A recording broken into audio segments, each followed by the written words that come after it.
Hello friends, मैं हर्ष अग्रवाल आप सभी का इस नए वीडियो में बहुत बहुत स्वागत करता हूं। इस वीडियो में आज हम बात करेंगे एक ऐसी चीज के बारे में जो हर एक एमबीए स्टूडेंट की लाइफ में बहुत इंपॉर्टेंस रखता है। मैं आज आपके उन सवालों का जवाब दूंगा जिन सवालों का जवाब शायद आपके पास होगा, बट उनमें बहुत कम सच्चाई है। मगर शुरुआत करने से पहले मैं आपसे एक रिक्वेस्ट करना चाहता हूं कि अगर आपको ये वीडियो पसंद आए या फिर आपको कुछ सीखने को मिले इस वीडियो से, तो प्लीज इस वीडियो को लाइक करें और मेरे चैनल को सब्सक्राइब करें, क्योंकि मैं ऐसे ही वीडियोस आपके लिए और लाता रहूंगा। तो चलिए फिर शुरुआत करते हैं इस वीडियो की।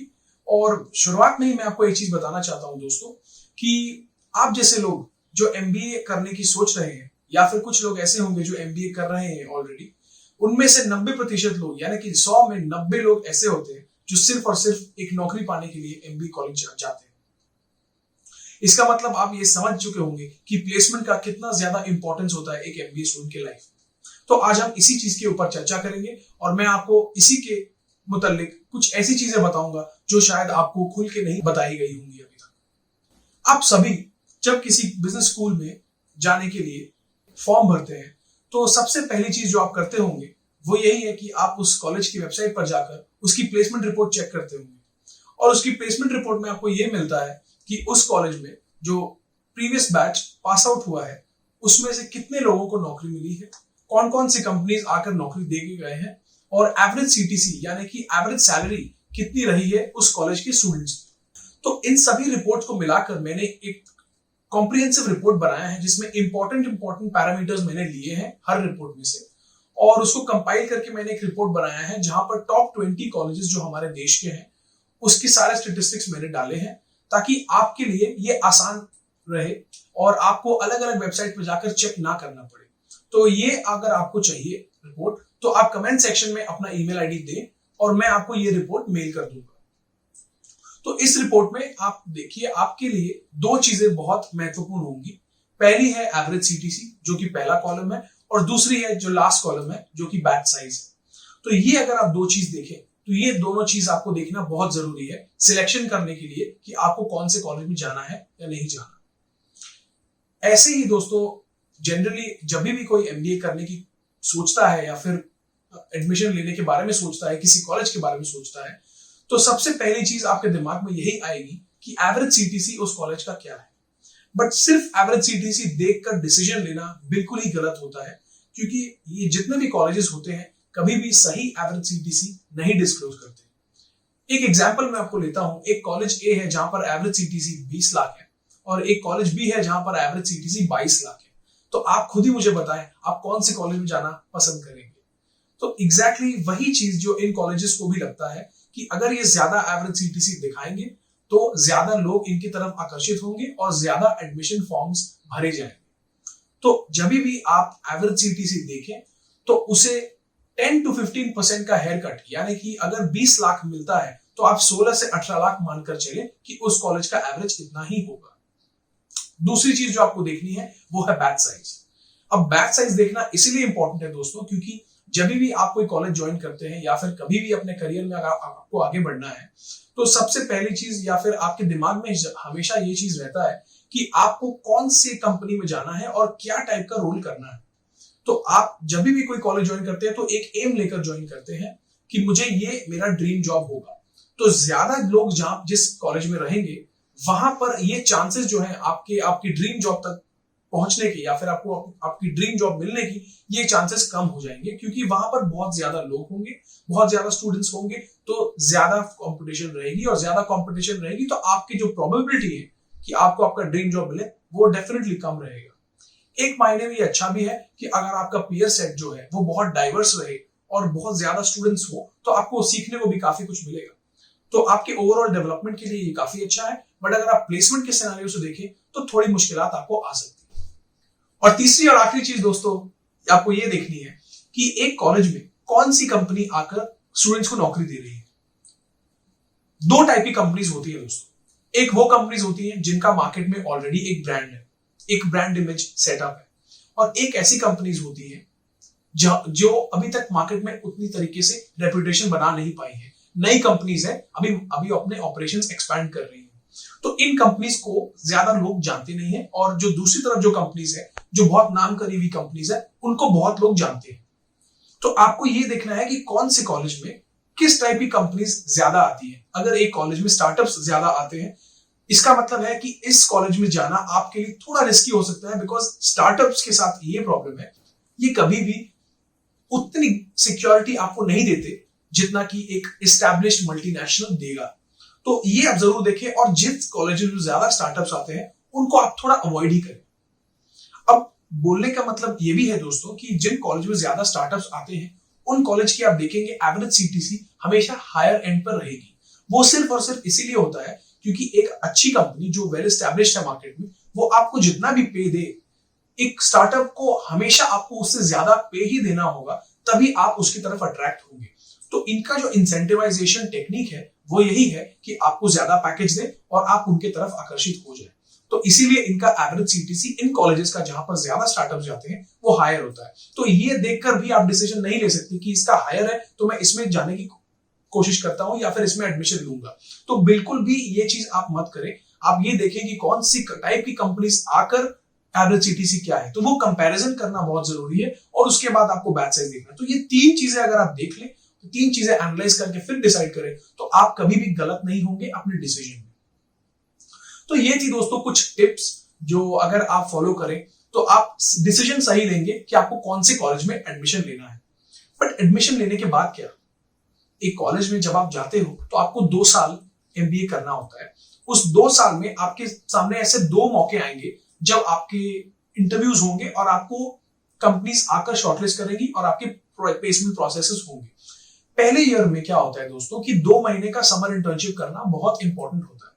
तो 2 महीने का जब समर इंटर्नशिप होता है उसमें जो शॉर्टलिस्टिंग क्राइटेरिया या फिर आगे जो भी क्राइटेरिया होती है कंपनीज की आपको सेलेक्ट करने की, वो डिफरेंट होती है कंपेयर टू फाइनल प्लेसमेंट्स। यानी कि आपके जब कोर्स खत्म होने वाला होता है तब जो कंपनीज आकर आपको फाइनल नौकरी देती है, वो कंपनीज की शॉर्टलिस्टिंग क्राइटेरिया बिल्कुल अलग होती है। कंपनीज दोनों में सेम रहेगी बट उनका देखने का नजरिया आपको बहुत डिफरेंट होगा। तो ये दोनों चीज मैं आपको अलग अलग से एक्सप्लेन करूंगा, पूरी डिटेल में आपको बताऊंगा। बट समर इंटर्नशिप के लिए मैं एक अलग वीडियो बनाऊंगा, तो अगर आपको उसके बारे में जानना है तो आप वो वीडियो रेफर करें। ये वीडियो में मैं मैक्सिमम तरीके से बात करना चाहता हूं फाइनल प्लेसमेंट्स के बारे में। तो फाइनल प्लेसमेंट्स के रिगार्डिंग जो भी इंफॉर्मेशन है वो आपको इस वीडियो में पूरी तरीके से मिल जाएगी। तो चलिए फिर बात करते हैं फाइनल प्लेसमेंट्स के बारे में। सबसे पहली चीज जो आपको फाइनल प्लेसमेंट्स के बारे में मद्देनजर रखनी है वो ये है कि जो भी कंपनीज आपके कॉलेज में आने वाली है या पिछले साल आई है, आपको सबसे पहले वो देखना है कि वो कंपनीज जो आती हैं वो क्या देखती हैं एक स्टूडेंट को शॉर्टलिस्ट करने के लिए। अगर आप ये चीज डिकोड कर ले कि एक कंपनी क्या देखकर स्टूडेंट्स को शॉर्टलिस्ट करती है, तो बिलीव मी आपको कोई भी परेशानी नहीं आएगी, एटलीस्ट पहला हर्डल जो होता है उसको क्रॉस करने में। मैं आपको बताऊंगा कि आपको किस तरीके से अपनी जो सीवी है उसको मॉडिफाई करना है ताकि ज्यादा से ज्यादा शॉर्टलिस्ट आपको मिले। जितने भी कंपनीज में आप अप्लाई करेंगे दोस्तों, ऐसा नहीं है कि आपको सारे कंपनीज में शॉर्टलिस्ट आएगा, बट मैं ये कोशिश करना चाहता हूं कि आप जितने में भी अप्लाई करें, आपकी जो परसेंटेज ऑफ कन्वर्जन है to a placement process, that means to an interview room, वो ज्यादा से ज्यादा हो। तो शॉर्टलिस्ट तक आप ना अटके, वो मेरी यहां पर कोशिश रहेगी। तो मैंने क्या किया है दोस्तों, मैंने अपने समर्स के सीवी को, एक अपने फाइनल्स के सीवी को, और अभी मेरा जो करंट सीवी है जो कि मेरा कॉर्पोरेट रेज्यूमे है, इन तीनों को मैंने अलग अलग से दिखाया है स्क्रीन पर। अब आप देख सकते होंगे कितना डिफरेंस है मेरे तीनों ही सीवीज में, क्योंकि ये सीवीज प्रिपेयर करी गई है एक स्पेसिफिक इवेंट के लिए, जो कि या तो समर इंटर्नशिप था, या तो फाइनल प्लेसमेंट था, या तो अभी अगर मुझे अपना जॉब चेंज करना है तो मैं ये वाली सीवी यूज करूंगा जो मेरी लेटेस्ट वाली है। इसी तरह आपको भी अपने सीवीज को अलग अलग तरीके से बनाना है ताकि आप एक स्पेसिफिक इवेंट के लिए एलिजिबल हो पाए, that is shortlisting in a final placement. तो आप सीवीज मेरी, आपको अगर रेफर करने के लिए मेरी सीवीज चाहिए तो वो भी मैं आपको भेज दूंगा। आप जस्ट अपने ईमेल आईडी कमेंट सेक्शन में टाइप कर दें। तो जस्ट मैं अगर शॉर्टलिस्टिंग की बात करूं तो ऐसी बहुत कंपनीज है दोस्तों जो लोग आपके प्रीवियस रिकॉर्ड देखेंगे, जैसे कि आपकी एकेडमिक्स, आपके क्लास 10, 12, ग्रेजुएशन, या फिर अगर आपने कोई प्रोफेशनल कोर्स किया है जैसे कि सीए, सीएफए, तो ये सब चीजें जो है, ये सब चीजें देखी जाती है। डेफिनेटली आपकी पास्ट एकेडमिक रिकॉर्ड्स देखे जाएंगे। इसके साथ में जो सबसे ज्यादा इंपॉर्टेंट हो जाता है फाइनल प्लेसमेंट में, वो है आपके कॉलेज का CGPA। दोस्तों, अगर मैं कंपनीज की बात करूं और शॉर्टलिस्टिंग की क्राइटेरिया की बात करूं तो हर कंपनी का शॉर्टलिस्टिंग का क्राइटेरिया अलग होता है। एक फाइनेंस रिलेटेड कंपनी जो है वो आपके सीवी में कुछ और दिखेगी बजाय कि एक मार्केटिंग कंपनी। तो अगर मैं एक फाइनेंस का स्टूडेंट हूं तो मुझे अपनी सीवी इस तरह से बनानी पड़ेगी ताकि रिक्रूटर को ये दिखे कि मेरा फाइनेंस में इंटरेस्ट है, पैशन है। साथ ही साथ अगर मैं एक मार्केटिंग स्टूडेंट हूं तो मुझे अपनी सीवी इस तरह से बनानी पड़ेगी ताकि रिक्रूटर को मेरे मार्केटिंग स्किल्स जो है उनका अंदाजा लगे। तो आप समझ रहे होंगे मेरे बोलने के फ्लो से कि किस तरह से आपको अपनी सीवी बनानी है। Your CV must tell a story. ये बहुत ही कॉमन फ्रेज है। इसका मतलब है कि आपकी सीवी को एक स्टोरी बतानी चाहिए।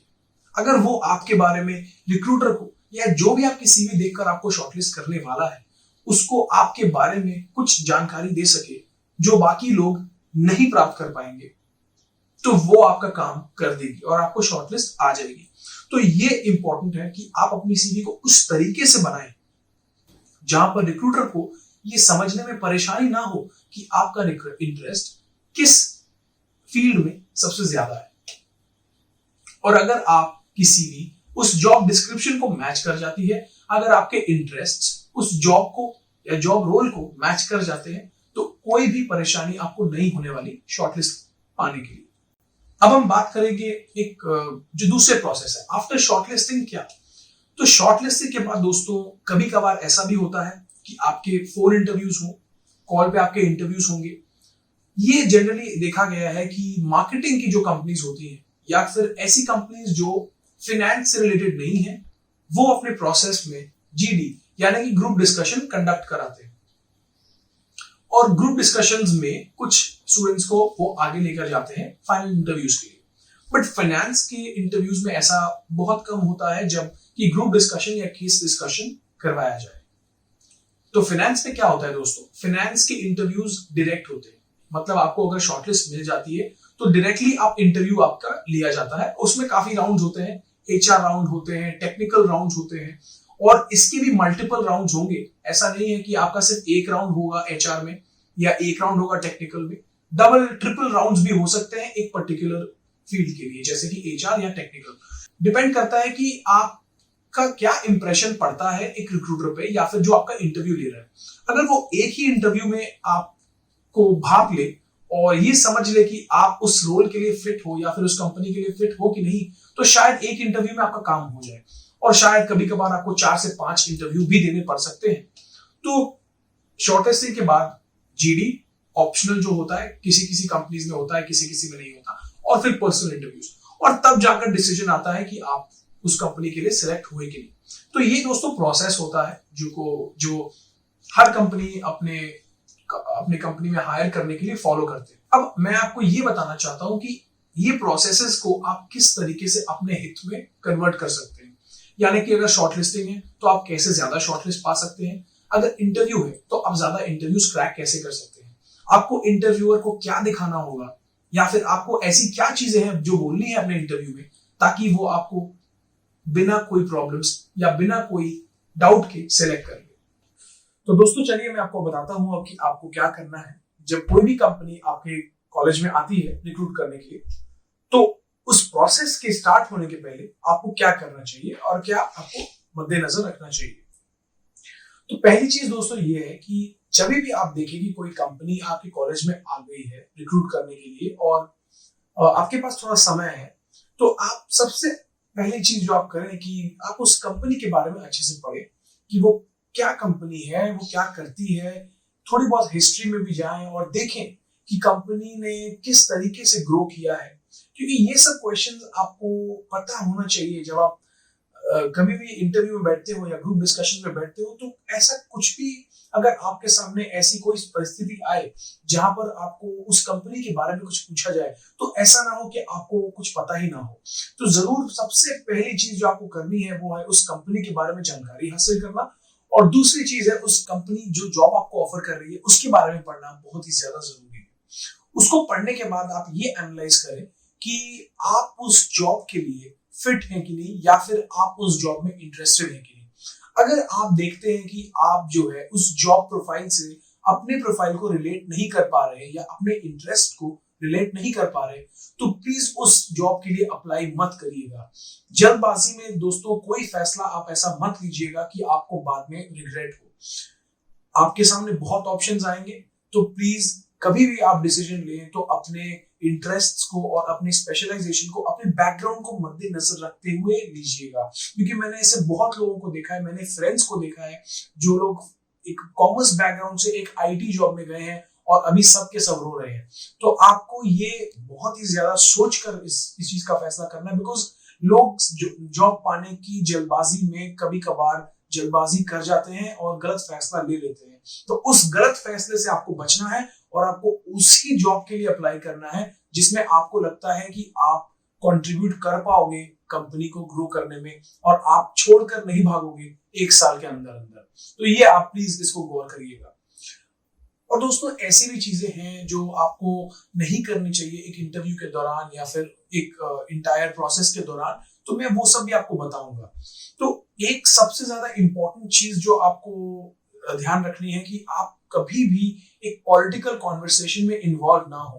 भले ही वो आप ग्रुप डिस्कशन में बैठे हो या फिर आप एक पर्सनल इंटरव्यू रूम में बैठे हो, कभी भी ना ही मॉडरेटर ना ही अपने फेलो कलीग्स के साथ में जीडी में कभी भी आप पॉलिटिक्स की कोई भी कॉन्वर्सेशन को मत उठाइएगा और ना ही कंटिन्यू करिएगा। क्योंकि आपको पता ही है सब डिफरेंट पार्टीज के सपोर्टर होते हैं, सबके व्यूज अलग हैं। तो उसमें क्या होता है कि कभी कभार आपके व्यूज दूसरे के व्यूज को कॉन्ट्रडिक्ट कर सकते हैं, हार्म पहुंचा सकते हैं। तो इसीलिए मैं आपको यही एडवाइस करूंगा कि please avoid political conversations as much as possible. बिल्कुल भी पॉलिटिक्स में जाने की कोशिश मत करिए। दूसरी बात यह है दोस्तों कि आप बिल्कुल भी डिप्लोमेटिक होकर अगर आंसर करते हो तो उसमें आपका ही नुकसान है। और इस तरीके से है क्योंकि इंटरव्यूअर जो है उसको काफी एक्सपीरियंस है दोस्तों, पिछले 10-15 साल से वो इंटरव्यू ले रहा होता है, तो उसे पता है कौन सच बोल रहा है और कौन झूठ। तो आप प्लीज डिप्लोमेटिक आंसर्स मत दीजिए। जो आपको लगता है कि उस क्वेश्चन का सही जवाब है सिर्फ वही दीजिए। डिप्लोमेटिक आंसर्स आपको कहीं भी आगे लेकर नहीं जा सकते। और तीसरी चीज ये है दोस्तों कि आपको ये जरूर पता होना चाहिए कि आप जहां पर हो, आप जिस कंट्री में हो, आपको उस कंट्री के बारे में या फिर आपके स्पेशलाइजेशन रिलेटेड उस कंट्री में क्या चल रहा है, आपको उसके बारे में पूरी नॉलेज होनी चाहिए। इसे जनरली हम करंट अफेयर्स कहते हैं। करंट अफेयर्स या जनरल नॉलेज जो आपका है वो बहुत ही ज्यादा अच्छा होना चाहिए, क्योंकि इंटरव्यूज में या ग्रुप डिस्कशंस को एस करने के लिए एक जनरल नॉलेज होना बहुत जरूरी है। क्योंकि टॉपिक्स आपके जो भी रहते हैं मैक्सिमम वो आपके इकोनॉमी से रिलेटेड रहते हैं या फिर जो भी आसपास हो रहा है आजकल या पिछले 1-1.5 महीने में उन टॉपिक्स को तवज्जो दी जाती है और उन्हीं को टॉपिक्स बनाया जाता है ग्रुप डिस्कशंस के लिए। तो आपको अगर ग्रुप डिस्कशंस में बिना हिचकिचाहट के और बिना कोई प्रॉब्लम्स के क्लियर करना है तो सबसे ज्यादा जरूरी है कि आप करंट अफेयर जो है आपका बहुत ही ज्यादा स्ट्रांग होना चाहिए। उसके लिए दोस्तों मैं आपको वो नहीं बताऊंगा जो सब आपको बताते होंगे कि न्यूज़पेपर रोज पढ़ा करिए या फिर ये करा करिए या फिर नोट्स बनाया करिए। डेफिनेटली अगर आप वो करते हैं तो बहुत ही अच्छी बात है, मगर अगर आप वो नहीं कर पाते तो उसके अलावा भी एक चीज है जो आप करके अपने करंट अफेयर्स को ऑन ट्रैक रख सकते हैं। दोस्तों ऐसे कई सारे एप्स हैं जिनमें आप जा सकते हैं, कई सारे मोबाइल एप्स हैं जो आपको टाइम टू टाइम अपडेट करते हैं कि अभी ये न्यूज मार्केट में आई है या फिर अभी ये करंट ब्रेकिंग न्यूज आई है। तो आप ये कोशिश करें कि उन एप्स के थ्रू, बिकॉज अभी आजकल की जनरेशन दोस्तों इस तरीके की हो गई है कि हम बहुत ज्यादा टेक सेवी हो गए हैं। तो टेक सेवी जनरेशन में पेपर पढ़ना रोज सुबह उठकर एक बहुत ही अच्छी आदत है, बट अगर आप वो ना कर पाए, अगर आपको समय ना मिले तो सबसे बेटर है ऑन द गो अगर आपको न्यूज पता चलती रहे। आपको ज्यादा डिटेल में नहीं जानना दोस्तों, आपको सिर्फ अगर हेडलाइंस भी आप पढ़ ले और 2-4 लाइन भी पढ़ ले उस न्यूज के बारे में तो वो भी इनफ है। इंटरव्यूअर ये नहीं देखना चाहता कि आपको एक स्पेसिफिक न्यूज के बारे में कितनी नॉलेज है, उनको सिर्फ ये भापना है कि आप कितने अवेयर हैं, आपका अवेयरनेस क्वोशिएंट कितना है। तो अगर आप सिर्फ हेडलाइंस भी पढ़ ले, अगर आपको मेजर न्यूज ऊपर से पता रहे तो वो भी आपका काम कर देगी। आपको ज्यादा कुछ मेहनत नहीं करना है इसमें। तो ऑन द गो डाउनलोडेड करके रखें। कुछ एप्स मैं आपको बताऊंगा at the end of the video कि ये एप्स अगर आप मोबाइल में डाउनलोड करके रखें तो टाइम टू टाइम आपको ऑटोमेटिकली अपडेट्स आती रहेंगी, जो आप ना चाहते हुए भी जस्ट आप अगर देखेंगे अपडेट तो आप जरूर पढ़ ही लेंगे अपने मोबाइल में उस पर्टिकुलर आर की या फिर दिन की ब्रेकिंग न्यूज को। तो ये बहुत ही ज्यादा आपके काम आएगी, तो इस चीज को भी आप अपने कंसिडरेशन में रखें। और भी सारी कई चीजें हैं दोस्तों जो आप अगर ध्यान में रखें तो आपको उस चीज का बहुत ही ज्यादा फायदा मिलेगा। उनमें से कई चीजें ऐसी हैं जो शायद आपके नॉलेज से रिलेटेड ना हो बट आपके पर्सनैलिटी से रिलेटेड हो। तो ये भी बहुत जरूरी होता है दोस्तों, जब आप एक कंपनी के इंटरव्यू के लिए जाते हैं तो आप किस तरीके की इंप्रेशन छोड़ते हैं इंटरव्यूअर पर, वो बहुत मैटर करता है एक फाइनल डिसीजन में। ऐसा बहुत जगह देखा गया है, ऐसा बहुत सारे कॉलेजेस में देखा गया है दोस्तों कि एक बहुत ही इंटेलिजेंट स्टूडेंट जो रहता है उस कॉलेज का, उसे सबसे अच्छी प्लेसमेंट नहीं मिलती। अब आप सोचते होंगे कि अगर ये इतना अच्छा स्टूडेंट है, इतनी ज्यादा नॉलेज है, तो इसे सबसे अच्छी प्लेसमेंट क्यों नहीं मिलती? तो उसका सिर्फ और सिर्फ ये कारण है दोस्तों कि उनकी जो पर्सनैलिटी है शायद वो सूट नहीं करती जो कंपनी को चाहिए अपने एम्प्लॉय के अंदर। तो प्लीज आप ये चीज को भी ध्यान में रखें कि आप जो है एक पर्सनैलिटी, एक ऑरा लेकर इंटरव्यू रूम में जाएं, कि अगर आप इंटरव्यू रूम से बाहर निकले इंटरव्यू के बाद तो वो इंटरव्यूअर जो है वो 2 मिनट तक सोच में पड़ा रहे कि ये एक सही कैंडिडेट था इस जॉब के लिए। वो चीज अगर आपने छोड़ दी तो आपको कोई भी ताकत रोक नहीं सकती उस जॉब को लेने से। तो ये चीज जो है, ये इंप्रेशन छोड़ने वाली, इसे हम आपको डिस्क्राइब करेंगे और भी ज्यादा डिटेल में, क्योंकि ये आपके वोकैबुलरी या फिर नॉलेज से रिलेटेड नहीं है। तो इंप्रेशन छोड़ने के लिए एक पर्सनैलिटी जो है वो आपको दिखाना बहुत जरूरी है कि आप एक बहुत ही कॉन्फिडेंट लगने चाहिए इंटरव्यूअर को। और उसके लिए कुछ कुछ चीजें अगर आप नजर रखें, जैसे कि ड्रेसिंग स्टाइल। देखिए बहुत आसान होता है कहना कि आपको सिर्फ एक फॉर्मल अटायर में ही जाना चाहिए, ये सबको ही आपको कह देंगे। ये एक नॉर्मल सी चीज है कि अगर आप कभी भी इंटरव्यू के लिए जाते हैं या कोई भी ऑफिशियल प्रोसेस के लिए जाते हैं तो आप फॉर्मल्स में जाते हैं, बट उस फॉर्मल को कैरी करना भी बहुत जरूरी है। सिर्फ पहनना मैटर नहीं करता दोस्तों, बट उनको कैरी करना बहुत जरूरी है। अगर आप फॉर्मल्स पहन के उसे अच्छे से कैरी कर सकते हैं, और जब आप उस फॉर्मल्स में एंटर करते हैं इंटरव्यू रूम में, तो पहले 10-15 सेकंड में इंटरव्यू को ऐसा लगना चाहिए कि हाँ ये कैंडिडेट है जिसको मैं देख सकता हूं इस रोल के लिए, ये सूट करता है at least on the first looks. Because ये बहुत जरूरी है दोस्तों, क्योंकि उनको काफी सालों की एक्सपीरियंस है, वो कैंडिडेट को देखकर बता सकते हैं कि ये कैंडिडेट सूटेबल है कि नहीं। तो वो आपको अपने इंप्रेशन छोड़ना ऐसा पड़ेगा कि वो खुद एक चकाचौंध में रह जाए इंटरव्यूअर्स। तो एक स्पार्क जो है आपके अंदर होना जरूरी है, एक एक्टिवनेस होना जरूरी है। अगर आप बहुत लेट बैक, लेजी एटीट्यूड लेकर जाएंगे तो बिल्कुल वो आपको मदद नहीं करेगा। तो बहुत ज्यादा एक्टिव होना पड़ेगा, बहुत ज्यादा आपको इन्वॉल्व होना पड़ेगा। क्वेश्चन एंड आंसर जो भी आपसे पूछे जाते हैं उससे प्लीज अच्छे से आप सुने और सुनकर जवाब दे। आधी क्वेश्चन सुनकर जवाब ना दे, क्योंकि ये दिखाता है कि आप बिल्कुल भी एक अच्छे लिसनर नहीं है। तो ये सब चीजें आपको देखनी है। एक और चीज मैं बोलना चाहता था कि अगर आपसे कुछ क्वेश्चंस पूछे जा रहे हैं और आप उनका आंसर्स दे रहे हो, तो ये आप मेक श्योर करें कि आप पॉइंट टू पॉइंट आंसर्स दें। प्लीज गोल गोल बातों को मत घुमाएं, क्योंकि इसमें क्या होता है, जो इंटरेस्ट लेवल एक इंटरव्यूअर का आपके इंटरव्यू लेने में होता है वो धीरे धीरे चला जाता है। और अगर एक बार वो स्पार्क चला गया इंटरव्यू में तो उसको वापस जगाना बहुत मुश्किल होता है। तो प्लीज आपसे जो भी आंसर किया जाता है आप ये कोशिश करें, आपसे जो भी क्वेश्चन किया जाता है आप ये कोशिश करें कि आपके जो आंसर्स हो वो कट टू कट और पॉइंट टू पॉइंट हो, ताकि इंटरव्यूअर को भी आपका इंटरव्यू लेने में मजा आए। अगर वो रैपो आप बिल्ड कर लेते हो एक इंटरव्यू में, एक 5-10 मिनट की कॉन्वर्सेशन में अगर आप उस तरीके का रैपो बिल्डअप कर लेते हो तो आपको कोई रोक नहीं सकता वो जॉब लेने से। तो प्लीज आप ये चीज का गौर करें। तो उसके साथ साथ आप हैंड मूवमेंट करें। अगर आप एक ही जगह अपने हाथ रखकर नॉर्मल आंसर करते हैं तो वो ऐसा लगता है कि आपने वो आंसर याद किया हुआ है।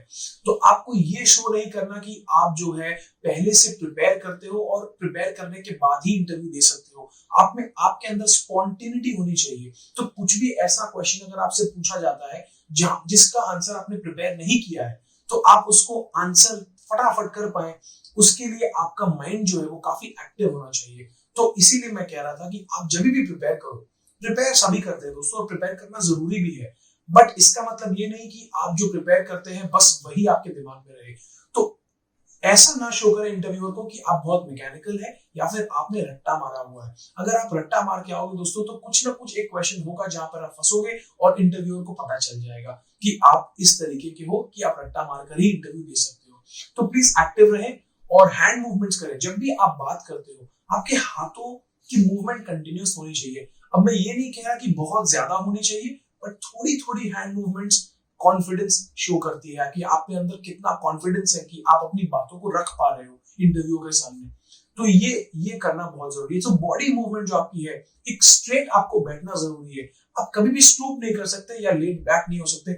आप जरूर बैक रेस्ट लें, बट इस तरीके से नहीं कि आप टिल्ट हो रहे हो पीछे की तरफ। तो आप ये भी गौर करें और इस चीज को बिल्कुल भी ध्यान रखें, बिकॉज कई ऐसे रोल्स होते हैं, कई ऐसी कंपनीज हैं जो सिर्फ और सिर्फ इस तरीके की बॉडी लैंग्वेजेस को देखकर ही सिलेक्शन करती है। जैसे कुछ एचआर प्रोफाइल्स होती हैं जो सिर्फ और सिर्फ बॉडी लैंग्वेज को ही देखते हैं, शायद वो स्पेसिफाई नहीं करते, बट अंदर ही अंदर सिलेक्शन क्राइटेरिया जो है वो मैक्सिमम बॉडी लैंग्वेज आपके उस पर डिपेंड करता है वेदर आप सिलेक्ट होते हो कि नहीं होते हो। तो प्लीज बॉडी लैंग्वेज के ऊपर बहुत ज्यादा मेहनत करें और कोशिश करें कि जितना ज्यादा हो सके आप प्रोफेशनल लगे जब भी आप इंटरव्यू देने जाए या फिर आप ग्रुप डिस्कशन में बैठे हो। जब आप ग्रुप डिस्कशन में बैठे हो दोस्तों, तो ऐसा नहीं होना चाहिए कि आप अपने लेग्स क्रॉस करके बैठो। आप बिल्कुल ही एक स्ट्रेट पोजीशन में होने चाहिए और वहां पर भी आपको हैंड मूवमेंट करने चाहिए जब भी आप बात कर रहे हो, जब भी आप अपना पॉइंट रख रहे हो। और वहां पर जब भी आप एंट्री लेते हो, सपोज कोई और बोल रहा है और आपको एंटर करना है, आपको अपनी बात रखनी है, तो उसे काटे ना, उसे खत्म करने दें, उसके बाद आप एंटर करें। जरूर आपके सामने ऐसे भी सिचुएशंस आएंगे जब आपको मौका ही नहीं मिल रहा एंटर करने का, क्योंकि लोग कंटिन्यूअसली कुछ ना कुछ बोल रहे हैं। अगर एक नहीं बोल रहा तो दूसरा बोल रहा है। ऐसे भी सिचुएशंस आएंगे, बट इसका मतलब ये नहीं है कि आप भी उन जैसा बर्ताव करें। जरूरी नहीं है दोस्तों कि अगर आप नहीं बोले अपने ग्रुप डिस्कशन में तो आपका सिलेक्शन नहीं होगा। ऐसे कई सारे जीडीज मैंने खुद ने अटेंड किए हैं और मेरे दोस्तों ने भी अटेंड किए हैं, जहां पे उन लोगों ने कम से कम बोला, उसके बावजूद उनका सिलेक्शन हो गया है फर्दर राउंड्स के लिए। इनफैक्ट मेरे खुद के एक्सपीरियंस में मैंने एक इंटरव्यू राउंड तक प्रोसीड किया था without even speaking one word in my GD, क्योंकि उस जीडी में बिल्कुल ही पैनिक क्रिएट हो गया था। मेरे जितने भी फेलो बैचमेट्स थे उन लोगों ने वहां पर बहुत ही ज्यादा लाउड वॉइस का इस्तेमाल किया और बिल्कुल ही वहां पर एक फिश मार्केट बना दिया था जीडी को, जिसके कारण उन सभी को डिस्क्वालीफाई कर दिया गया और मैं अकेला बचा था जिसको इंटरव्यू राउंड तक ले जाया गया था। तो इसीलिए मैं यही कहना चाह रहा था कि जरूरी नहीं है कि आप हमेशा अपने नॉलेज से आगे बढ़े, बट आपके एटीट्यूड से, आप जिस तरीके से अपने आप को प्रेजेंट करते हैं वो बहुत जरूरी है। आपको प्रेजेंटेबल लगना, प्रेजेंटेबल दिखना और प्रेजेंटेबल तरीके से बोलना बहुत ही ज्यादा जरूरी है। तो ये बिल्कुल आप ध्यान रखें कि जीडी में भी आपको अपना टेम्परामेंट जो है वो बरकरार रखना है। बिल्कुल भी आपको पैनिक नहीं करना। अगर आप बोल भी नहीं पाए तो कोई बात नहीं, इसका मतलब है कि किसी ने आपको मौका नहीं दिया, और अगर कोई आपको मौका नहीं देता है तो उसको नेगेटिव पॉइंट्स भी मिलते हैं, क्योंकि अगर आप एक टीम में काम कर रहे हो और अगर आपको कोई काम नहीं करने दे रहा, इसका मतलब वो एक अच्छा टीम मेंबर नहीं है दोस्तों। तो ये आप बिल्कुल सोच कर चले, जब भी कॉर्पोरेट्स हायर करते हैं तो सब कुछ देखकर हायर करते हैं, ना कि सिर्फ आपके मार्क्स देखकर। तो ये चीज कुछ लोगों को नहीं पता है, जो अभी ज्वाइन नहीं किए हुए हैं या फिर जो करने वाले हैं, उनको ये नहीं पता। तो उनको ये पता होना बहुत जरूरी है कि हर कॉलेज में जिसमें आप जाओगे या जिसमें आप पढ़ रहे हो, एक प्लेसमेंट कमेटी होती है जो कि पूरे प्लेसमेंट प्रोसेस को हैंडल करती है। तो कंपनीज को कॉलेज तक लेकर आना और प्रोसेस पूरा कंडक्ट करवाना कॉलेज में, ये पूरा उनके जिम्मे होता है। अब इस प्लेसमेंट कमेटी में जो लोग होते हैं वो कॉलेज के स्टूडेंट्स भी होते हैं, तो मतलब आपके बैचमेट्स में ही कुछ लोग होंगे जो इस कमेटी में होंगे। और ये कमेटी जो है ये डायरेक्ट टच में रहती है कॉर्पोरेट्स के। तो मतलब कोई भी कंपनी के सपोज हेड एचआर होंगे या फिर कैपिटल मैनेजमेंट में, ह्यूमन रिसोर्स मैनेजमेंट में जो लोग होंगे, वो इन लोगों के टच में रहते हैं ताकि वो डेट्स फाइनलाइज करें और बहुत कुछ फाइनलाइज करें कि किस तरीके से प्रोसेस को कंडक्ट करवाना है। तो जब भी कोई स्टूडेंट जो उनके कांटेक्ट में रहता है अगर कंटिन्यूअसली उनके साथ बात करे, तो एक नॉर्मल सी चीज है कि उनमें एक अंडरस्टैंडिंग बिल्ड हो जाती है।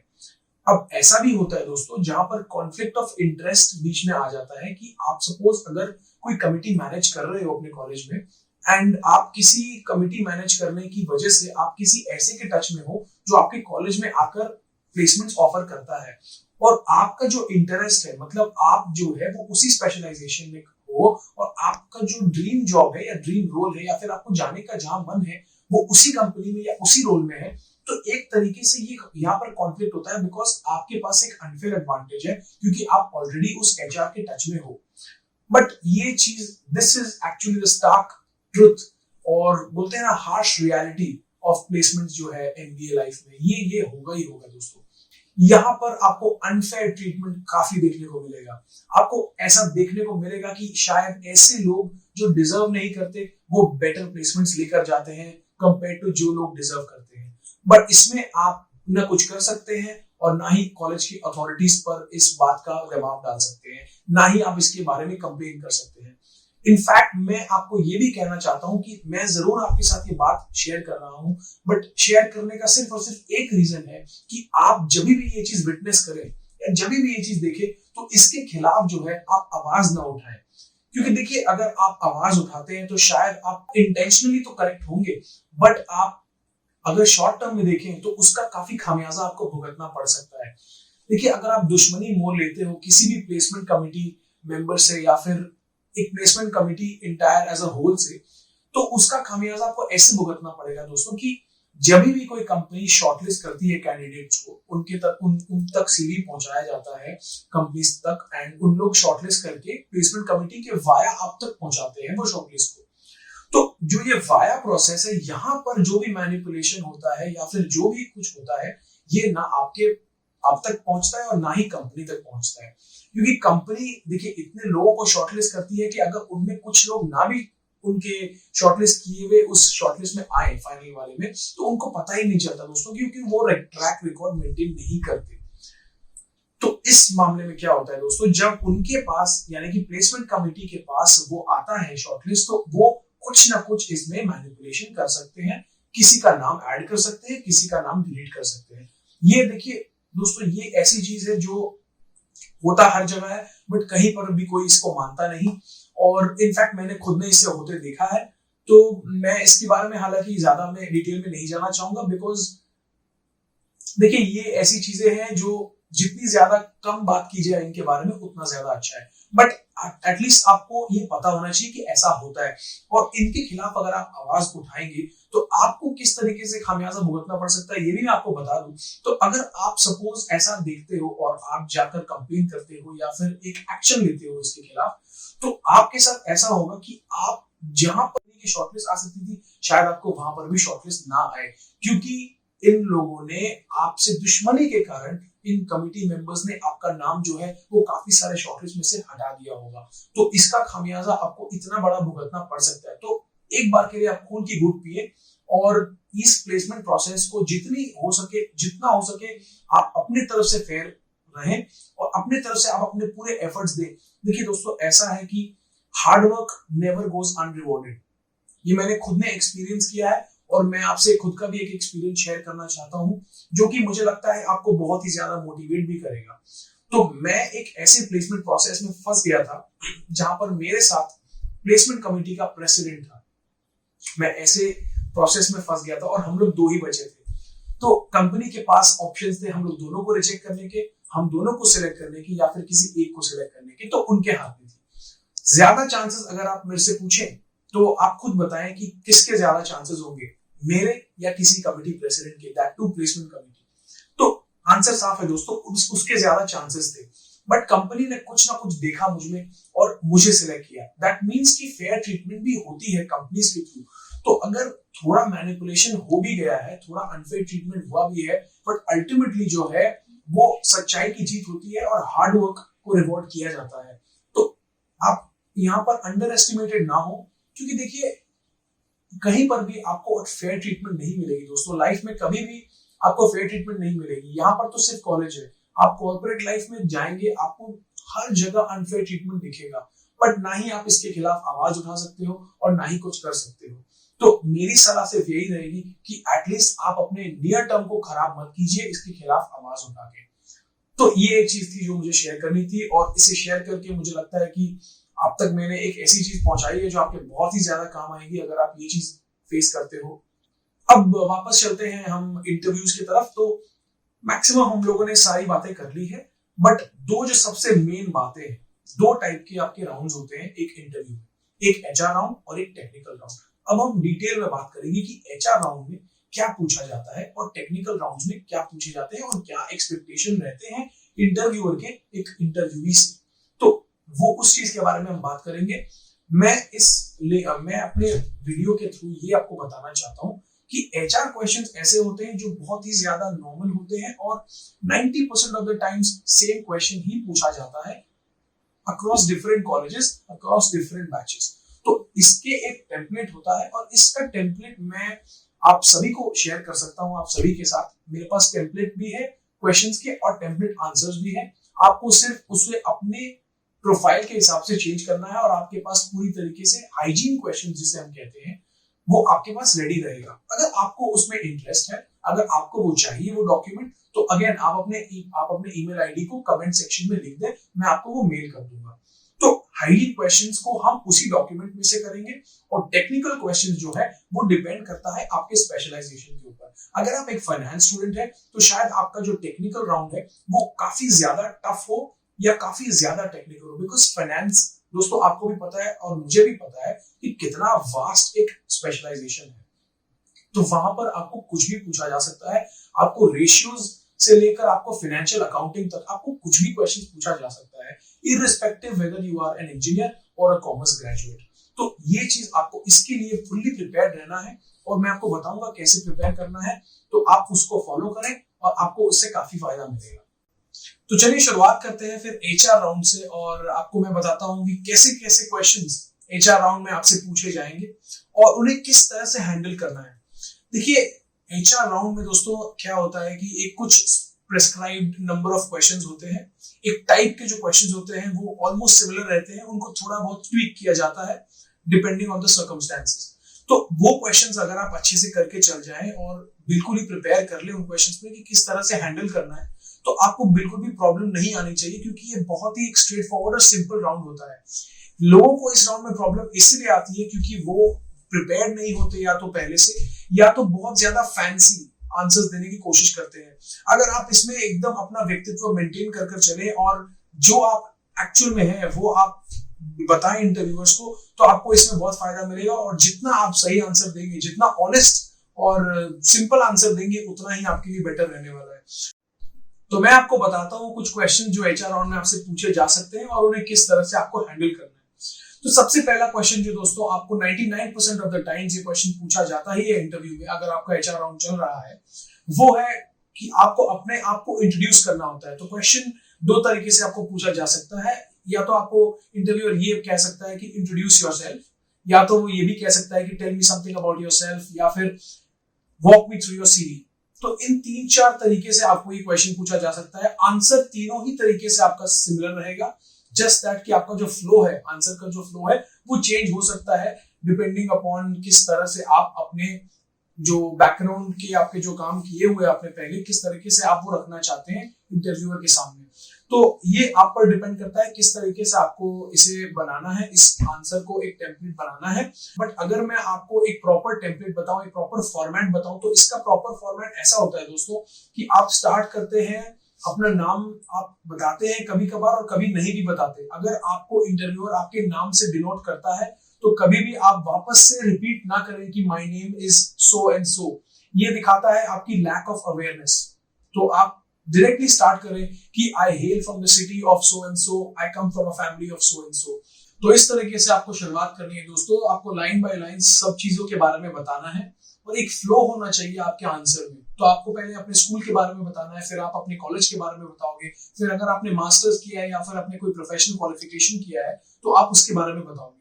तो ऐसे करके आप पहले अपने एकेडमिक्स को कवर करोगे, उसके बाद आप अपने इंटरेस्ट, अपने हॉबीज के बारे में बताओगे। अगर आपने कुछ नोटेबल किया है अपने कॉलेज में, अपने स्कूल में, तो आप उसे भी लाइन बाय लाइन बताइएगा। तो अगर पहले आपने कुछ स्कूल में किया है तो पहले स्कूल के बारे में बताइए, फिर उसके बाद कॉलेज, एंड उसके बाद आपके पोस्ट ग्रेजुएशन या फिर जो भी आपके पास हो। तो इस तरह से अगर आप एक फ्लो मेंटेन करके रखें और जब आप अपना आंसर एंड कर रहे हो तो आप ये भी जरूर बताएं कि आप का जो शॉर्ट टर्म गोल है, यानी कि आप नियर टर्म में क्या करना चाहते हैं, तो वो भी आप जरूर बताएं इंटरव्यूअर को। बट आप ये मेक श्योर करें कि आपका जो आंसर हो इंट्रोडक्शन का आंसर वो 90 सेकंड्स से ज्यादा नहीं ले रहा हो। अगर 90 सेकंड्स 75 टू 90 सेकंड से ज्यादा ले लेता है तो जो इंटरेस्ट होता है इंटरव्यूअर का आपके आंसर में वो धीरे धीरे चला जाता है और आप उसका अटेंशन ग्रैब करने में नाकामयाब रहते हैं। तो बेटर यही रहेगा कि आप short and crisp introduction they, but ऐसा इंट्रोडक्शन दे जो आपके बारे में काफी कुछ बता दे इंटरव्यूअर को पहले से ही। उसके बाद दोस्तों ये हो गया एक बहुत ही ज्यादा कॉमन एंड बहुत ज्यादा पूछा जाने वाला क्वेश्चन। ऐसे ही कुछ और क्वेश्चंस हैं, जैसे कि आपको ये पूछा जा सकता है कि आप जो स्पेशलाइजेशन में है या फिर जो स्पेशलाइजेशन आपने लिया है तो वो क्यों लिया है। जैसे कि अगर मैंने फाइनेंस लिया है तो मुझे पूछा गया था कि आपने फाइनेंस को क्यों चुना, आपने फाइनेंस को अपना करियर क्यों बनाया। उसके बाद आपको ये भी पूछा जा सकता है कि आपने एमबीए करने का फैसला क्यों लिया। आप कोई और भी क्वालिफिकेशन करके सेम कंपनी में सेम जॉब ले सकते थे, तो आपने एमबीए का जरिया ही क्यों चुना। तो ये सब चीजें भी आपको फ्रेम करके रखनी है। ये सब सारी चीजें आपको टेम्पलेट में मिल जाएगी जो मैंने प्रिपेयर करके रखी है। ये टेम्पलेट मैं आपके साथ शेयर भी कर दूंगा, जैसा कि मैंने पहले भी कहा था। आप अपना सिर्फ ईमेल आईडी कमेंट सेक्शन में दे दीजिएगा, मैं आपको मेल कर दूंगा। और भी कई क्वेश्चन है दोस्तों, जैसे कि जैसा कि मैंने आपसे कहा कि आप अपने इंट्रोडक्शन में एक अपना शॉर्ट टर्म गोल भी जरूर बताएं। सिमिलरली एक क्वेश्चन ऐसा भी होता है कि इंटरव्यूअर आपसे पूछ सकता है कि where do you see yourself in the next 5 to 10 years, मतलब कि आप अगले आने वाले 5 से 10 साल में अपने आप को कहाँ देखते हो। तो इसका आंसर भी आपको दोस्तों बहुत ही क्रिस्प तरीके से देना है और बहुत ही पॉइंट में आंसर होना चाहिए। ऐसा नहीं लगना चाहिए कि आप बहुत सारी चीजों में एक साथ वेंचर करना चाहते हो, बिकॉज ये दिखाता है लैक ऑफ क्लैरिटी कि आपको पता ही नहीं है आपको किस चीज में ज्यादा इंटरेस्ट है या किस चीज में आपका करियर आपको बनाना है। तो आप मेक श्योर करें कि आप एक आंसर दें और उस पर डटे रहें, बिल्कुल भी उससे मुड़े ना। और भी कई चीजें हैं दोस्तों, जैसे कि आपको एक नॉर्मल चीजें पूछी जा सकती है, जैसे कि आप अगर एक कंपनी के इंटरव्यू में बैठे हो तो कंपनी पूछेगी आपसे कि आपसे मुझे क्या फायदा, यानी कि आप एज अ कैंडिडेट क्या लेकर आएंगे कंपनी में जो आपके कलीग्स नहीं ले आ सकते, या फिर आपके बैचमेट जो सेम प्रोसेस के लिए अपीयर कर रहे हैं वो नहीं ला सकते। तो ये questions like what will you bring to the table या why should we hire you, ये सब भी पूछे जा सकते हैं। कभी कभार ट्रिक क्वेश्चंस भी पूछे जाते हैं जब आपको इंटरव्यूअर आपका अवेयरनेस टेस्ट करना चाहता है, वो आप तो ये आप बिल्कुल भी अच्छी से सुने और उसके बाद आंसर दें। ट्रिक क्वेश्चंस भी पूछे जाते हैं स्ट्रेसफुल इंटरव्यूज में, तो ये आप सोच समझकर कोई भी चीज का आंसर करें और क्वेश्चन सुनकर उसके बाद ही दें। ऐसे कर करके आपके एचआर में 10 से 15 ऐसे क्वेश्चंस हैं जो कि बिल्कुल ही नॉर्मल क्वेश्चंस हैं और बहुत ही कॉमन क्वेश्चंस हैं। अक्रॉस द बोर्ड यही क्वेश्चंस को ही पूछा जाता है, बट सारे के सारे क्वेश्चंस आपसे नहीं पूछे जाएंगे। आपसे कुछ गिने चुने क्वेश्चंस पूछे जाएंगे और उस पर ही ज्यादातर जो इंटरव्यूअर है वो आपसे क्रॉस क्वेश्चनिंग करेगा। मतलब जो भी आप बताएंगे अपने बारे में या एचआर में जो एचआर राउंड में आप जो भी बता रहे होंगे उस पर आपको क्रॉस क्वेश्चंस फेस करने पड़ेंगे। जैसे कि अगर आपने अपने इंट्रोडक्शन में अपनी फैमिली के बारे में बताया, एक जिस्ट बताया, तो वो आपकी फैमिली के ऊपर ज्यादा डीप जा सकते हैं। आपसे पूछ सकते हैं कि आपके डैड क्या करते हैं। अगर आपके फैमिली में बिजनेस है तो आपसे पूछ सकते हैं कि आप जॉब क्यों करना चाहते हो, आप अपने फैमिली बिजनेस को क्यों नहीं ज्वाइन करना चाहते। तो इस टाइप के क्वेश्चंस जो है वो काउंटर क्वेश्चंस में आते हैं और ये तभी अराइज होते हैं जब आप ऐसा कुछ बोल देते हो जिस पर क्वेश्चंस उठ सके। तो ये आप मेक श्योर करें कि जो भी आंसर आप दें और जो भी क्वेश्चंस आपको रिटर्न में मिले उसका आंसर आपके पास रेडी हो। तो आप जब भी प्रिपेयर कर रहे होंगे एचआर राउंड के लिए, आप अपने आप को एक स्टूडेंट के प्लेस में भी रखें और एक इंटरव्यूअर के प्लेस में भी रखें और ये सोचें कि अगर आप इंटरव्यूअर होते तो आप अपने आप को क्या क्या क्वेश्चंस पूछते, आपके आंसर्स पे क्या क्या क्वेश्चंस अराइज हो सकते हैं। इससे दोस्तों क्या होता है कि आप दोनों फेजेस को कवर कर लेते हैं। आप अपनी तरफ से तो बिल्कुल श्योर होते ही हैं और इंटरव्यूअर के क्वेश्चंस के लिए भी रेडी रहते हैं। तो ये चीज अगर आप करेंगे तो आपको एक एडेड एडवांटेज मिलेगा अपने पीयर्स या फिर अपने कॉम्पिटिटर्स के। अब हम बात करेंगे टेक्निकल राउंड की। टेक्निकल राउंड में आपको काफी कुछ क्वेश्चंस पूछे जाएंगे आपके खुद के स्पेशलाइजेशन के अंदर से। तो अगर आप एक फाइनेंस के स्टूडेंट हैं तो आपको फाइनेंस के रिलेटेड क्वेश्चन पूछे जाएंगे, और अगर आप मार्केटिंग या ऑप्स या फिर आईटी के रिलेटेड स्टूडेंट हैं तो आपको उस स्पेशलाइजेशन के रिगार्डिंग क्वेश्चंस पूछे जाएंगे। अब देखिए दोस्तों, पूछने को तो कुछ भी पूछा जा सकता है, तो ऐसा नहीं है कि आप सब कुछ प्रिपेयर कर सकते हो 2-3 रात में। मतलब कि जब से आपको पता चलता है कि कोई कंपनी में आपकी शॉर्टलिस्ट आई है और जब आपका इंटरव्यू है तो उसमें ज्यादा टाइम नहीं रहता। तो उस टाइम को आप किस तरीके से यूटिलाइज करें और किस तरीके से मेक श्योर करें मैक्सिमम टेक्निकल क्वेश्चंस को आप कवर कर लें। तो दोस्तों देखिए, अगर आप एक स्पेसिफिक स्पेशलाइजेशन को देखें, आप उस स्पेशलाइजेशन से रिलेटेड आपके सीवी में जितने भी चीजें हैं, जितनी भी बुलेट पॉइंट्स हैं, या फिर जितने भी इंटर्नशिप्स या फिर कोई कॉम्पिटिशन्स आपने किए होंगे या फिर आपने कोई प्रोजेक्ट्स किए होंगे अपने लाइफ में, तो वो सब चीजों को आपको मेंशन करना बहुत जरूरी है। उन सब चीजों के बारे में आपको पढ़ना और अपने आप को बिल्कुल ही वेल वर्स करना बहुत जरूरी है, क्योंकि आपको इंटरव्यू में, टेक्निकल राउंड में सबसे ज्यादा जो है वो ये पूछा जाता है कि अगर आपका एक वर्क एक्सपीरियंस है तो आपका जो टेक्निकल राउंड है वो मैक्सिमम आपके वर्क एक्सपीरियंस पर ही चलेगा, अगर आपका कोई प्रायर वर्क एक्स है। और अगर नहीं है, आप एक फ्रेशर हैं, तो आपको फिर पूछा जा सकता है आपके स्पेशलाइजेशन या फिर आप अपने बीकॉम या कुछ भी आपने किया होगा अपने अंडरग्रेड में, तो उसके रिलेटेड कुछ सब्जेक्ट्स के क्वेश्चंस पूछे जा सकते हैं। जैसे अगर मैं आपको छोटा सा एग्जांपल दूं, तो अगर आप एक फ्रेशर कॉमर्स ग्रेजुएट हैं तो आपको शायद रेशियोज के बारे में, उनके एनालिसिस या इंटरप्रिटेशन के बारे में पूछा जा सकता है कि एक स्पेसिफिक रेशियो से, सपोज फाइनेंशियल कवरेज रेशियो का क्या मतलब है, उसे हम किस तरीके से इंडस्ट्री में अप्लाई करते हैं। तो इस तरीके के क्वेश्चंस पूछे जा सकते हैं एक फ्रेशर को जिसके पास प्रायर वर्किंग्स नहीं है, क्योंकि पूछने के लिए इंटरव्यूअर के पास और कुछ बचता नहीं है दोस्तों। जिनके पास वर्क एक्सपीरियंस है वो इस मामले में थोड़े सेफ है, बिकॉज उनका जो इंटरव्यू है वो मैक्सिमम इसके अराउंड ही रिवॉल्व करेगा, ज्यादा कुछ उनको आउट ऑफ दिस पूछा नहीं जाता, तो स्कोप जो है वो बहुत ही लिमिटेड है। हाउएवर मैं फिर भी आपसे कहूंगा कि आप बिल्कुल प्रिपेयर होकर जाएं। आप जिस भी जॉब के लिए जा रहे हैं, अगर वो सपोज एक फाइनेंशियल एनालिस्ट की जॉब है या फिर एक फाइनेंशियल ड्यू डिलिजेंस की जॉब है, अकाउंटिंग की जॉब है, कुछ भी है, शायद एनालिस्ट की जॉब है, तो ये सब जॉब्स के रिलेटेड जितने भी क्वेश्चंस आप कवर कर सकते हैं, मैं आपको एक छोटा सा एग्जांपल एक और दूंगा कि आप सपोज एक इक्विटी रिसर्च एनालिस्ट की पोजीशन के लिए आप इंटरव्यू दे रहे हो, तो आपको ये जानना जरूरी है कि इक्विटी रिसर्च एनालिस्ट एक्चुअल में करता क्या है, और जो भी वो करता है, अगर कुछ कंपनी के ऊपर या फिर कोई इंडस्ट्रीज के ऊपर वो रिसर्च करता है तो क्या क्या चीजें देखता है। कि देखिए, रिसर्च करना एक बहुत ही इजी जॉब है दिखने में, हाउएवर आप जितना भी उसमें डीप जाते रहेंगे वो उतना टफ होता जाएगा, उतना कॉम्प्लिकेटेड होता जाएगा। तो देखने के लिए बहुत कुछ है, डिपेंड करता है कि आपको क्या लगता है कि सही है देखने के लिए एक कंपनी में या फिर एक इंडस्ट्री में। एक और चीज है दोस्तों, वैल्यूएशन आनी चाहिए। फंडामेंटल वैल्यूएशन कंपनीज का कैसे करते हैं आपको वो पता होनी चाहिए। अगर आप एक मार्केटिंग के रोल में बैठ रहे हैं, अगर आप एक मार्केटिंग या ब्रांडिंग के इंटरव्यू में बैठ रहे हैं, तो आपका जो आपने जो प्रोजेक्ट्स किए हैं या फिर इंटर्नशिप किया है, देखिए आपका जो फाइनल प्लेसमेंट है दोस्तों वो आपके समर इंटर्नशिप के बाद होता है। तो आपके पास ये भी एक एडवांटेज है कि आपने समर इंटर्नशिप में जो भी किया होगा उसे आप बिल्कुल डिटेल, बिल्कुल विस्तार में बताएं, क्योंकि आपको जरूर पूछा जाएगा कि आपने अपने इंटर्नशिप में क्या किया था। तो आपके पास कहने के लिए बहुत कुछ होगा अगर आप उसके बारे में अच्छे से प्रिपेयर करके जाते हैं। तो ये मेक श्योर करें कि आप उसके बारे में अच्छे से प्रिपेयर करें। आपका अगर कोई प्रायर वर्क एक्सपीरियंस है तो उसके बारे में प्रिपेयर करें।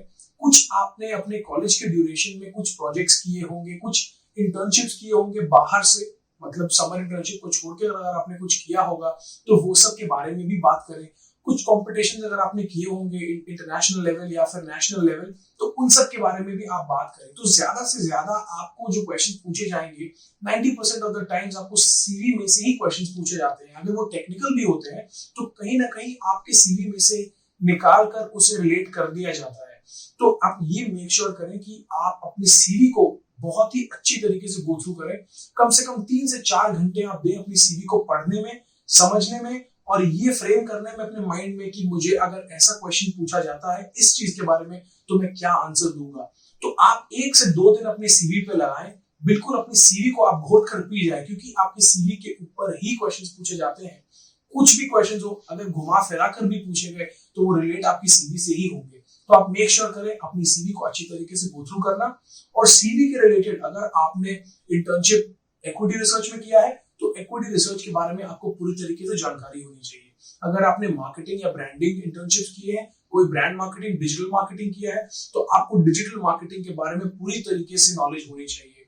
आपको ये पता होना चाहिए कि किस तरह से एनालिटिक्स का इस्तेमाल आज के युग में किया जा रहा है, किस तरीके से डेटा एनालिटिक्स अभी फ्रेम में आया है। तो ये सब चीजें, सब कुछ हम मद्देनजर रखकर ये अगर प्रिपेयर करें अपने टेक्निकल राउंड्स के लिए तो बिल्कुल भी प्रॉब्लम्स आपको नहीं आएंगी। क्योंकि देखिए, रिक्रूटर को पता है दोस्तों कि अगर आप सब कुछ जानते होंगे तो आपको लेने का फायदा नहीं है। अगर मैं ब्लंट आपको एक चीज बताऊं तो रिक्रूटर्स एक्सपेक्ट नहीं करते कि आप सारे क्वेश्चंस के आंसर जाने। अगर आपने एक एफर्ट भी लिया या फिर उनको ऐसा भी लगा कि आपने अपनी तरफ से कोशिश करी है पढ़ने की किसी चीज के बारे में, बट आपको उसके बारे में उतनी जानकारी नहीं है डिटेल में जितनी उनके पास शायद हो सकती है, वहां पर भी आपका काम बन जाएगा दोस्तों। उनको नहीं चाहिए एक ऐसा शख्स जो ऑलरेडी बहुत ज्यादा नॉलेजेबल है, क्योंकि उनके माइंड में ये रहता है दोस्तों कि अगर मैं इस लड़की को रिक्रूट करूंगा और ये ऑलरेडी इतना टैलेंटेड है तो ये मेरी कंपनी को सिर्फ as a stepping stone use कर स्विच कर जाएगा आज से आने वाले 1 से 2 साल बाद। तो आपको जरूर ये मेक श्योर करना है कि आप इस तरीके के आंसर्स दें कि उन्हें ऐसा ना लगे कि आप बिल्कुल ही ओवर क्वालिफाइड हैं एक जॉब के लिए। ये भी दिखना सही नहीं है दोस्तों। इंटरव्यू में आपको ये भी मेक श्योर करना है कि आप अंडर कॉन्फिडेंट ना दिखें, ना ही आपकी नॉलेज कम दिखे, एक सब स्टैंडर्ड नॉलेज बिल्कुल भी नहीं दिखनी चाहिए और ना ही अबव स्टैंडर्ड दिखनी चाहिए। अबव स्टैंडर्ड से मेरा मतलब है ओवर क्वालिफाइड नहीं दिखना चाहिए, क्योंकि ये ऐसा इंप्रेशन देता है इंटरव्यूअर को कि आप जो है इस जॉब के लिए नहीं बने हो। अगर ऐसा उनके माइंड में इंप्रेशन आ गया तो आपके कोई चांस नहीं है दोस्तों सिलेक्ट होने का, भले ही आप कितने भी ज्यादा क्वालिफाइड हो या इंटेलिजेंट हो।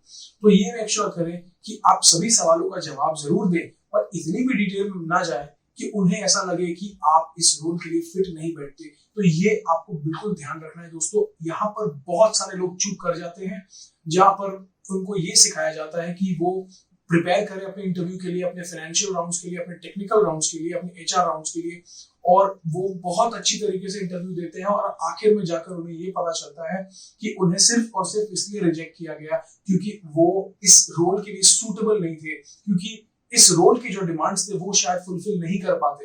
तो ये आपको बिल्कुल भी इसे नजरअंदाज नहीं करना, इसे अपने पर्सपेक्टिव में रखना है और उसके बाद क्वेश्चंस का जवाब देना है। क्योंकि अगर आप क्वेश्चंस का जवाब अपने तरीके से दें, जितना भी आपने पढ़ा है उतना दें, बट ये मेक श्योर करें कि आप सारे क्वेश्चंस का आंसर भी ना दे रहे हो, सारे क्वेश्चंस के आंसर आपको नहीं भी पता हो, उसके बावजूद ऐसा नहीं है कि आप सिलेक्ट नहीं होंगे। इनफैक्ट सारे क्वेश्चंस के आंसर आपको पता हो और आपने बता दे तो बल्कि चांसेस होते हैं कि शायद आपको सिलेक्ट नहीं किया जाए। मैं नहीं बोल रहा कि आप बिल्कुल आंसर्स ना दे इंटरव्यू में जाकर, अगर आपको पता हो आप जरूर आंसर्स दे। बिल्कुल भी ऐसा उनको मत दिखाएं कि आप में जो है इंटेलिजेंस कम है किसी के भी कंपैरिजन में, ऐसा नहीं है दोस्तों। आप उनको ये नहीं दिखा रहे कि आपका इंटेलिजेंस कम है कुछ आंसर्स अच्छे से ना देकर, आप उनको सिर्फ ये दिखा रहे हैं कि अभी भी आप में सीखने की क्षमता बहुत ज्यादा है। और कभी भी कोई रिक्रूटर आता है रिक्रूट करने के लिए तो सबसे जरूरी चीज वो ये देखता है कि आप में सीखने का जज्बा कितना ज्यादा है। अगर आप में सीखने का जज्बा है दोस्तों तो वो एक ऐसे बंदे को भी रिक्रूट कर लेंगे या एक ऐसे शख्स को भी रिक्रूट कर लेंगे जिसे नॉलेज बहुत ही ज्यादा कम हो अपने पीयर से कंपैरिजन में। तो ये आप मेक श्योर करें कि आप उनको ये ना दिखाएं कि आप बहुत ही ज्यादा जानते हैं, क्योंकि ये एक अच्छा इंप्रेशन नहीं देता, एक नेगेटिव इंप्रेशन आपके लिए क्रिएट करता है रिक्रूटर के माइंड में। तो अगर आप ये सब चीजों का जायजा लें, अगर इन सब चीजों को आप अपने दिमाग में रखें और उसके बाद आप प्रिपेयर करें, उसके बाद आप कभी भी इंटरव्यू राउंड्स में जाओगे, कभी भी प्लेसमेंट्स में जाओगे, अगर आपके दिमाग में ये सब चीजें रहेंगी तो आप कभी भी गलती नहीं करोगे। और अगर आप गलती नहीं करोगे तो आपके चांसेस जो सिलेक्ट होने के हैं वो बहुत ज्यादा बढ़ जाएंगे। तो यही मैं अपने इस वीडियो को समाप्त करता हूँ।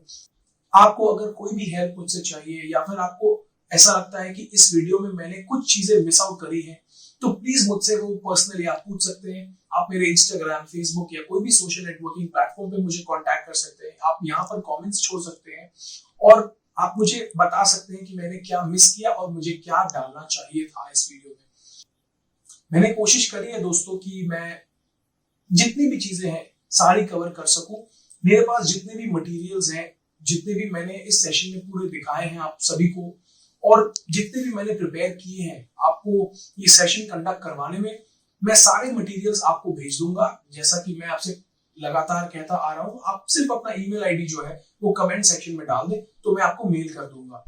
तो सारे जो भी कंटेंट्स मेरे पास हैं, जितने भी एचआर हाइजीन क्वेश्चंस जो भी हैं हमारे पास लिस्ट है, टेक्निकल राउंड्स की भी कुछ लिस्ट है हमारे पास, फाइनेंस के रिलेटेड की क्या क्या क्वेश्चंस पूछे गए थे पिछले कुछ इंटरव्यूज में, तो वो भी आपको कहीं ना कहीं तरीके से मदद करेगा। आपको ये बताएगा कि किस टाइप के क्वेश्चन पूछे जाते हैं। अगर आपको टाइप भी पता चल जाए दोस्तों तो आप एस कर जाओगे।